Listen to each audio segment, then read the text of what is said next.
Das ist erlaubt von Unai Simon. Kann sich bewegen davor, wie er will.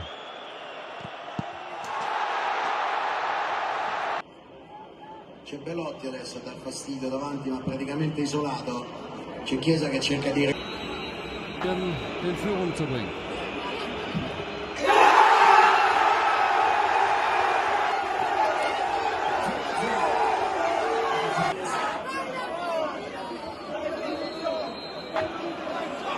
Und jetzt